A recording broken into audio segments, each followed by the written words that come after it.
Hey everyone, I'm Sparky, and welcome to the latest episode of Off the Spark. If you're a fan of Magic the Gathering, then this Kotaku article will be of interest to you. If you're a collector, then this article will definitely be of interest to you. I should let you know right now that I'm a casual player of Magic the Gathering, and if I get anything wrong in this story, please feel free to let me know in the comments down below. It seems that Wall Street has downgraded the stock rating of Wizards of the Coast owner, Hasbro, due to concerns raised that it is killing its golden goose with greed. Bank of America analyst Jason Haas says that the primary concern is that Hasbro has been overproducing Magic cards, which has propped up Hasbro's recent results, but is destroying the long-term value of the brand. As a casual player, I understand the gripes that new players have with regards to getting into Magic the Gathering. You never know what card sets to start with, as there are so many releases throughout the year. It can get quite exhausting trying to keep up with the latest sets and mechanics that the card game introduces with each subsequent iteration. So it definitely doesn't help that Wizards of the Coast continues to release set after set, totally tiring out the casual player base. But that's not the only gripe that the Bank of America analyst has with the company. Wizards of the Coast will be releasing a 30th anniversary set containing booster packs, some of which will include reprints of valuable out-of-print cards from the collectible card game's early years. Yes, this means that cards like the Black Lotus will be released within the set, which will be priced at $1,000. The prospect of this happening has angered many Magic the Gathering fans. Collectors were upset that publisher Wizards of the Coast was potentially sabotaging the value of their most sought-after cards like the infamous Black Lotus, worth hundreds of thousands, while fans were frustrated that the 30th anniversary set includes just 4 booster packs for $1,000, essentially turning the beloved card game's storied history into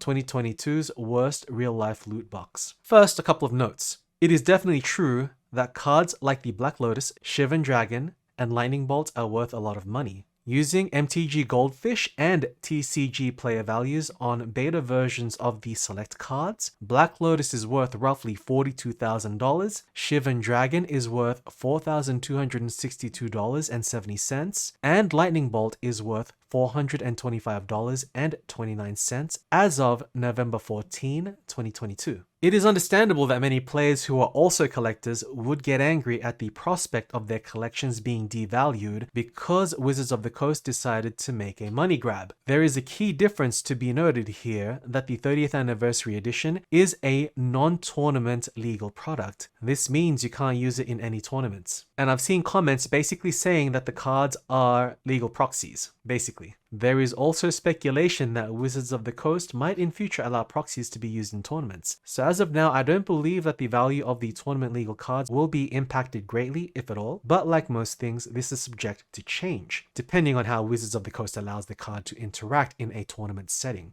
A lot of people are also upset that they will be paying essentially $1,000 to buy non-playable cards. It's definitely easy to say just don't buy it, but we all know how we are as card collectors. Sometimes we just buy things even if it isn't tournament legal just for the purposes of collecting. The constant flooding of the market by Wizards of the Coast of new Magic the Gathering sets also condenses the amount of time people have to explore the sets and figure out how to use the cards to their maximum potential. New products this year include Streets of New Capenna, Commander Legends, Battle for Baldur's Gate, Double Masters 2022, Dominaria United, and Warhammer 40k. A new set called The Brothers' War comes out later this week, and with it, special new cards based on Transformers. Now, Streets of New Capenna was released in April of this year. That was 7 months ago. I essentially listed 6 products that are either released or announced. That is nearly 1 product a month, which is way too much for many people who won't have the time to go over each set. So you can see how this is causing fatigue, and it might impact Magic the Gathering's long-term value as people drop off due to that fatigue. For now, it just seems that the impact has been limited to Hasbro's stock being downgraded. We'll have to wait and see how it affects the company overall in the long run, which should set the direction for Wizards of the Coast. I really hope that Wizards of the Coast will at least slow down a little to allow people to enjoy the sets. So, what are your thoughts on this situation? Let me know your opinion in the comments down below. Thank you for joining me, and I hope to see you all next time. Take care.